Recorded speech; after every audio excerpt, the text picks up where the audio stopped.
ഇതാണ് യഥാർത്ഥ തപശക്തി. നിങ്ങൾ കാലങ്ങളോളം തപസ്സനുഷ്ഠിച്ച് കിട്ടിയതിനെക്കാട്ടിലുമുള്ള ശക്തിയാണ് ഞാൻ എന്റെ ജീവിത കർത്തവ്യങ്ങൾ ചെയ്യുമ്പോൾ ഉണ്ടാവുന്നത് എന്ന തിരിച്ചറിവ് ഈ സന്യാസിക്ക് കൊടുത്തത് ഇറച്ചിവെട്ടുകാരായ ദേവപുത്രനാണെന്നാണ് ആ കഥ പറയുന്നത്. അത് കേട്ട് അദ്ദേഹത്തിന്റെ അച്ഛനെയും അമ്മയെയും നോക്കാൻ വേണ്ടി തിരിച്ച് വീട്ടിലേക്ക് വന്നു എന്നാണ് പറയുന്നത്. ഇതെല്ലാം നിർഭാഗ്യവശാൽ കഥകളിൽ മാത്രമേ ഇപ്പൊ അവശേഷിക്കുന്നുള്ളൂ. എന്തോ ജീവിത തിരക്ക് കാരണം കൊണ്ടും അല്ലെങ്കിൽ എല്ലാവരും സമ്പത്തിനോടുള്ള ആർത്തി കൊണ്ടും ഇപ്പൊ ഈ കാര്യങ്ങളൊന്നും ഇവിടെ ഉണ്ടാവുന്നില്ല. കാരണം നമ്മൾ ധാരാളം പുരോഗമനങ്ങൾ നടത്തി. ഈ വിദ്യുച്ഛക്തി ഒരു കാലത്ത് ഉണ്ടായിരുന്നില്ല. കാരണം എന്റെയൊക്കെ മുത്തശ്ശൻ കാലത്ത് വിദ്യുച്ഛക്തി ഇല്ല. ഇപ്പൊ യന്ത്രങ്ങളായി, പലതരം വാട്സപ്പായി, ഫേസ്ബുക്കായി എല്ലാം കൊണ്ട് നമ്മൾ പുരോഗമിച്ചു. പക്ഷേ ഇപ്പോഴും നമ്മൾ ശൈശവാവസ്ഥയിൽ നിൽക്കുന്ന ഒരു കാര്യം നമ്മുടെ സംസ്കാരം തന്നെയാണ്. ഇപ്പോൾ ആരും പ്രായമായവരെ നോക്കണമെന്നില്ല, ബഹുമാനിക്കണമെന്നില്ല, അത്തരം ചിന്തകൾ ആർക്കും നിർഭാഗ്യവശാൽ വരുന്നില്ല. അതുകൊണ്ടാണ് ഇത്തരം നിയമങ്ങൾ ഉണ്ടാക്കേണ്ടി വരുന്നത്. പിന്നെ ഈ വയോജന ദിനം എന്ന് പറയുമ്പോൾ എനിക്ക് പറയാനുള്ളത്, കാരണം 60 വയസ്സ് കഴിഞ്ഞാൽ എനിക്ക് മോഹൻ സാറെ കാണണമെന്നൊന്നും തോന്നുന്നില്ല. അദ്ദേഹത്തെ എങ്ങനെയാണ് ഈ കമ്മിറ്റി വന്ന് എനിക്ക് അറിയുന്നില്ല. ഞങ്ങളുടെ പാലക്കാട് കോടതിയിൽ ഇപ്പോ നിങ്ങൾ പത്രങ്ങൾ വായിച്ചിട്ടുണ്ടാവും, ഗിന്നസ് റെക്കോർഡ് കിട്ടി ഒരു വക്കീൽ. ലോകത്തിലുള്ള ഇതിലെ ഗിന്നസ് റെക്കോർഡാണ് കിട്ടിയത്. 74 കൊല്ലം വക്കീലായി പ്രാക്ടീസ് ചെയ്ത് ഇരിക്കുന്ന ഒരു വ്യക്തി. അദ്ദേഹം ഇപ്പോഴും പ്രാക്ടീസ് ചെയ്യുന്നു. 10:15 മണിയായി അദ്ദേഹം കോടതിയിലെത്തും, കോടതിയിലിരിക്കും, എന്നേക്കാളും സ്പീഡിൽ നടക്കും. നന്നായി കേസ് ഇപ്പോഴും ബാധിക്കും. അദ്ദേഹത്തിന്റെ പ്രായം വളരെ ചെറുതാണ്, 98. 98 പ്രായമുള്ള ശ്രീ പി വി മേനോൻ എന്ന് പറയുന്ന വ്യക്തി ഇപ്പോഴും അപാരമായ ഓർമ്മശക്തിയും സംസാരിക്കാനുള്ള കഴിവും നന്നായി അറിയാനുള്ള കഴിവുമാണ്. ഞങ്ങൾ എല്ലാവർക്കും അദ്ദേഹത്തെ ഭയങ്കര ബഹുമാനമാണ്. കാരണം ഇത്രയും നിയമപരമായിട്ടുള്ള അദ്ദേഹത്തിന്റെ അറിവ് കൂടാതെ ലോകത്തിൽ നിന്നുള്ള ആർജിച്ചിട്ടുള്ള അറിവ്, നിങ്ങൾക്കെല്ലാം ധാരാളം അറിവുകൾ കിട്ടിയിട്ടുണ്ടാവും. കാരണം ഈ ചൊല്ലുപോലും ചിലപ്പോൾ കേട്ടിട്ടുണ്ടാവും. എല്ലാവർക്കും അറിയാതിരിക്കാം, മൂത്തവർ ചൊല്ലും മുതലിക്കുക, ആദ്യം കഴിക്കും പിന്നെ മധുരിക്കും എന്നുള്ളത്. അപ്പൊ ഞാനും പണ്ട് ഇത് കേട്ടാൽ ഞാൻ എല്ലാം അനുസരിച്ച വ്യക്തിയാണ് ഞാൻ പറയുന്നില്ല. ഞാനും എന്റെ അച്ഛനും അമ്മയും പറഞ്ഞ് ധിക്കരിച്ച് പോയ ശേഷം അത് ശരിയാണെന്ന് തോന്നുന്ന ധാരാളം സന്ദർഭങ്ങൾ എനിക്ക് ജീവിതത്തിലുണ്ടായിരുന്നു. അപ്പൊ തെറ്റ് തിരുത്താനുള്ള ഒരു മനസ്ഥിതിയെങ്കിലും വളർത്തിയെടുക്കാൻ നമ്മൾ ശ്രമിക്കുക. ഉപദേശിച്ചു കൊടുക്കാൻ മാത്രമേ സാധിക്കുകയുള്ളൂ. ഈ അടുത്ത കാലത്ത് മറ്റൊരു വാർത്ത കൂടി പത്രത്തിൽ കണ്ടു. ഗുരുവായൂര് കുറെ മക്കള്, അതായത് ഫോറിനിലുള്ള മക്കള്, ധാരാളം ഓസ്ട്രേലിയയിലും അമേരിക്കയിലുള്ള ധാരാളം മക്കളുണ്ട്, ഇഷ്ടം പോലെ പൈസ കൊടുക്കും. കാരണം മരണം കഴിഞ്ഞാൽ ഒരു ദിവസം വരും, സംസ്കാരം കഴിയും, പിറ്റേ ദിവസം തിരിച്ചു പോകുന്ന പല മക്കളെയും ഈ കേസിന്റെ ഭാഗമായി എനിക്ക് നേരിട്ടറിയാവുന്ന കാര്യങ്ങളാണ്. പക്ഷെ അവര് പറയും എന്റെ ഭാര്യ മക്കൾ അവിടെയാണ്, അവര് 10 ദിവസം ഇരിക്കാൻ പറ്റും ചോദിക്കും. അത് കേൾക്കുമ്പോൾ നമുക്ക് ഉത്തരവില്ല, ആ കാര്യം കൂടി ഉത്തരവില്ല. അമ്മ അവിടെ കൊണ്ടുപോകാന്ന് പറഞ്ഞാൽ അമ്മ ഇവിടെ വിട്ടു വരില്ല എന്ന് പറയും. അപ്പൊ ഈ ഘട്ടത്തിൽ ഇവിടെ വരുമ്പോൾ ഈ പുണ്യസ്ഥലങ്ങളുടെ അടുത്തുള്ള ഫ്ലാറ്റുകൾ പൈസ വിഷയമേ അല്ല, എത്ര കോടി വേണമെങ്കിലും കൊടുക്കും. ഇത്തരം ഫ്ലാറ്റുകൾ എടുത്തു കൊടുത്തപ്പോൾ ഒരു സ്ത്രീ, പ്രായമായ ഒരു സ്ത്രീ കയറി ഈ അമ്പലങ്ങളിൽ പോയി തിരിച്ചു വരുമ്പോൾ അവർക്ക് ഏതാ ഫ്ലാറ്റ് എന്ന് മറന്നു.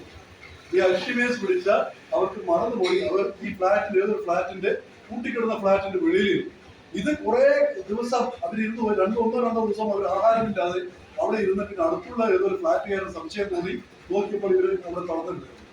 അപ്പോഴാണ് ഈ വിവരം അറിയിച്ചത്. അപ്പോൾ ഒരു മകൻ ഒരു ദിവസം വിളിക്കാനുള്ള മനസ്ഥിതി പോലും കാണിക്കുന്നുണ്ട്. കാരണം ഇന്ന സാഹചര്യത്തിൽ അകലം വളരെ കമ്മിയായി പോയിരിക്കുകയാണ്.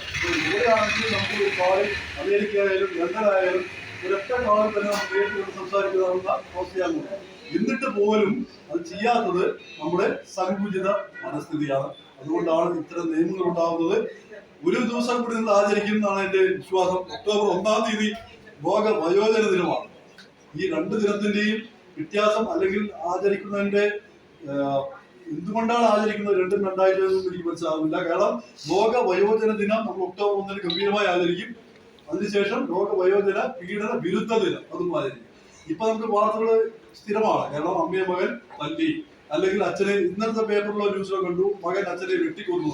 ഇതൊക്കെ സ്ഥിരം നമ്മൾ കണ്ടാൽ ശ്രദ്ധിക്കാത്തൊരു വാർത്തയാണ്. പണ്ടൊക്കെയാണ് നമ്മൾ പറയും ഇങ്ങനെയെല്ലാം സംഭവിച്ചു നമ്മൾ പറയും. ഇപ്പൊ നമുക്ക് പരിചിതമായി. അപ്പൊ ഇത്തരം കാര്യങ്ങൾ സംഭവിക്കാതിരിക്കാനാണ് നിയമങ്ങൾ ഇവിടെ കൊണ്ടുവന്നിരിക്കുന്നത്.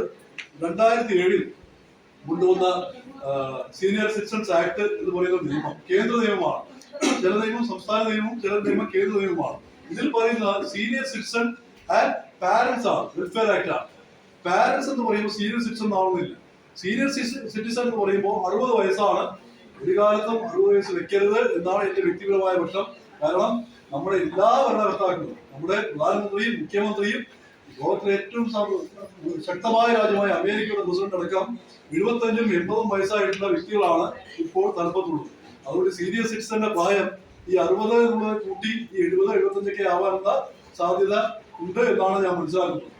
അപ്പൊ എന്തായാലും ഈ സീനിയർ സിറ്റിസൺ ആക്ട് 60 വയസ്സ് കഴിഞ്ഞ വ്യക്തികളെ എല്ലാവരെയും ഈ നിയമത്തിൽ ഉൾപ്പെടുത്തിയിട്ടുണ്ട്. കൂടാതെ പാരന്റ്സ്, അവർക്ക് വയസ്സ് പ്രശ്നമല്ല, അത് 60 വയസ്സിന് താഴെയാണെങ്കിലും ഈ നിയമത്തിൽ വരും. ഈ നിയമത്തിൽ പറയുന്ന ഫാദർ എന്ന് പറയുന്ന സംഗതി, അച്ഛൻ, അമ്മ, മക്കൾ എന്നുള്ള കാര്യങ്ങൾ പറയുന്നു. ഇതില് മകൻ എന്ന് പറയുന്ന നിർവചനം മകനും മകന്റെ മകനും വരും. പേരക്കുട്ടിയടക്കം ഈ നിർവചനത്തിൽ വരും. അതാണ് മകൻ. അല്ലെങ്കിൽ മകൾ, മകളും മകളുടെ മകളും, ഇവരെല്ലാം ഇതിന്റെ പരിധിയിൽ വരും. കൂടാതെ പാരന്റ്സ് എന്നുള്ളത് 60 വയസ്സാവണമെന്നില്ല. അവർക്ക് 60 വയസ്സല്ലെങ്കിലും ഈ നിയമത്തിന്റെ പരിധിയിൽ അവർ വരും. 18 വയസ്സ് കഴിഞ്ഞ മക്കൾ, ഇവരെ നോക്കാൻ ബാധ്യത ഉള്ളവരാണ് എന്നാണ് നിയമം പറയുന്നത്. ഈ നിയമത്തിൽ പറയുന്ന പാരന്റ്സ് ബയോളജിക്കൽ പാരന്റ്സ്, ജീവശാസ്ത്രപരമായിട്ടുള്ള അച്ഛനമ്മമാർ, കൂടാതെ ദത്തെടുത്ത അച്ഛനമ്മമാർ. ഒരു കുട്ടിയെ ദത്തെടുത്താൽ ആ കുട്ടിയും ഈ നിയമത്തിന്റെ പരിധിയിൽ വന്നു. ആ അച്ഛനമ്മമാർക്ക് ഈ നിയമത്തിന്റെ എല്ലാതരം സംരക്ഷണവും ലഭിക്കും. കൂടാതെ രണ്ടാനച്ഛനും രണ്ടാനമ്മയും, അവർക്കും ഈ നിയമത്തിന്റെ സംരക്ഷണം ലഭിക്കും.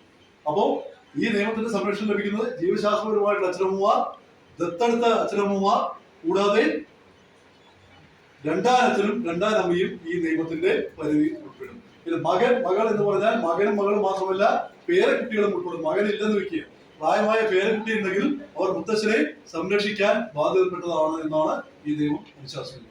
കൂടാതെ ഈ നിയമത്തിൽ ആരും ബന്ധുക്കളില്ലാത്തവർ, എല്ലാവർക്കും ഒരു ബന്ധുവിനുണ്ടാകും. ഇതിൽ പറയുന്നത് ഒരു വ്യക്തി വിവാഹം കഴിച്ചിട്ടില്ല, അപ്പൊ എനിക്ക് ആരുമില്ല എന്ന് അദ്ദേഹം പറയുകയാണെങ്കിൽ അദ്ദേഹത്തിന്റെ ജ്യേഷ്ഠന്റെ മകന്റെ മകൻ ജീവിച്ചിരിക്കുകയാണെങ്കിൽ